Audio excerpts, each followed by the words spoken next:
Google has been tracking iPhone and Mac users. Iran wants to resume nuclear talks, and we have a special guest today to tell us about new developments with the G20.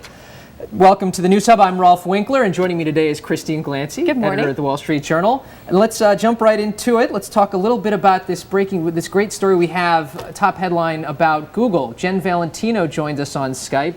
Jen, tell us what's Google been up to?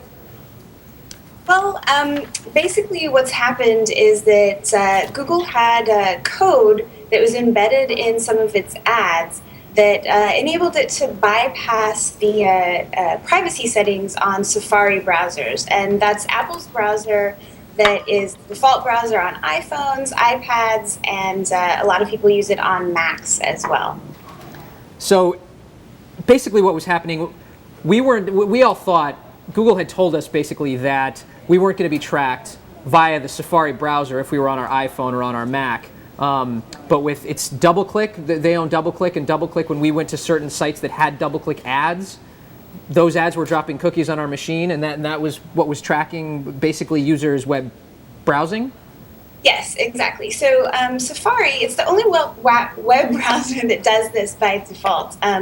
It blocks these things called third-party cookies, which are tracking tools that can be used to track you across the web as you browse, and a lot of advertisers use them. What's the ramification? Do we know what Google was doing with the data?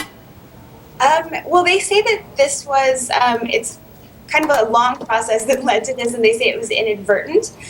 So the data that they ended up getting, would be used to deliver sort of targeted advertisements. But they say they were actually using this code. This whole thing started because they wanted to embed little +1 buttons in advertisements. In case you really liked the ad, you could click on +1 and it would go to your Google Plus network and say that you liked this ad. A lot. Google's equivalent of the like button, right?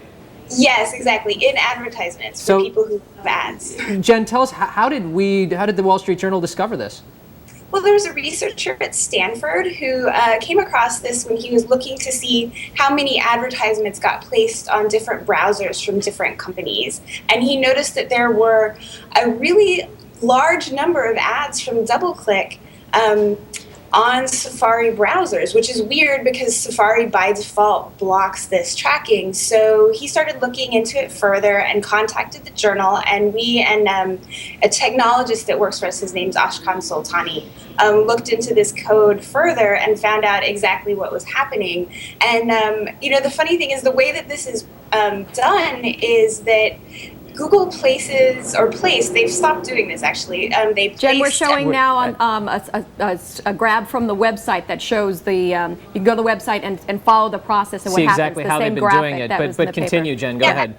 So they placed an invisible form in these ads and then submitted it to themselves automatically. And basically, Apple allows, if an ad has a form in it and a user fills out the form and is actually interacting with the ad, Apple, despite these default settings, allows that ad to place tracking tools on your machine because you're interacting with it, so that's pretty reasonable. But the code that we found Google doing and the other advertisers doing just submitted an invisible form automatically without the user ever seeing it, and it was able to kind of. And we know that Google was when we mentioned it, when you and Julia, I guess, contacted Google, this immediately disappeared, right? Right. Within a relatively short amount of time. So they were clearly worried, yeah.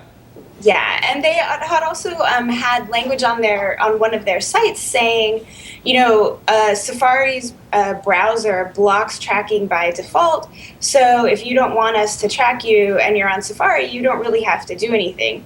And they have since removed that language. Can you tell us more about Google's reaction to the story and what they were talking about as you were working?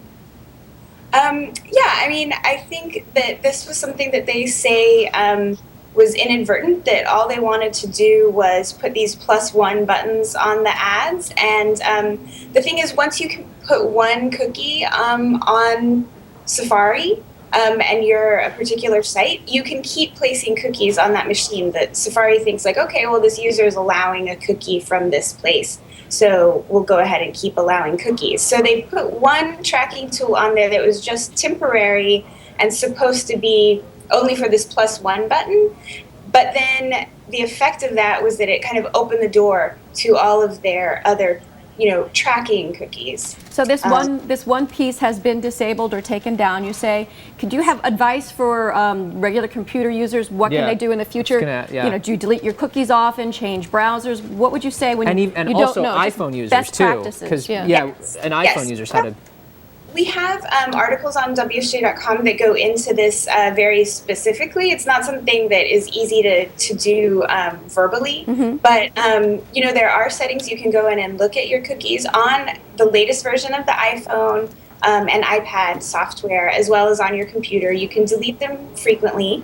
There are some programs that you can use on your computer that will do this automatically for you, because it's kind of a pain, but Apple says that they are working to put a stop to this practice, and Google has disabled this one thing already. So I do think there will be some fixes for this, and I think really this kind of raises the question. A lot of ad companies say, oh well, users don't really want to stop this. If they do, there are these settings. But if you're going to bypass the settings, whether it's inadvertent really or not, I think this raises a lot of questions about whether people need something that's like a do not track tool that just says, hey, whatever you're using, don't track me for advertising or whatever at all. Yeah, Jen, remind us also that Google has already been in some hot water with the FTC, right, about some of their privacy issues? Yeah, and a lot of companies have. Facebook recently signed a settlement, but they signed a settlement, Google did, with the FTC, saying that they would not mislead consumers about privacy settings and things like that, and they have to submit to privacy audits for the next 20 years. And the fact that they signed this settlement, the fine for violating the settlement is $16,000 per violation per day.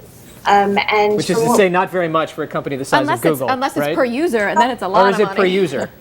It's per violation, Okay. and it is not determined yet whether that means per user. Now, I mean, per user of iPhones per violation per day would be, impossible. That would be significant. Fair enough. Get your 'cause calculator I guess I out, read Jen. $16,000, and I think unless they add at least 6 more zeros to that. Yeah, that's not even it's lunch not- at Google. Yeah, free lunch. But, Meanwhile, Yes, great. that's Jen, thank you so much for joining us.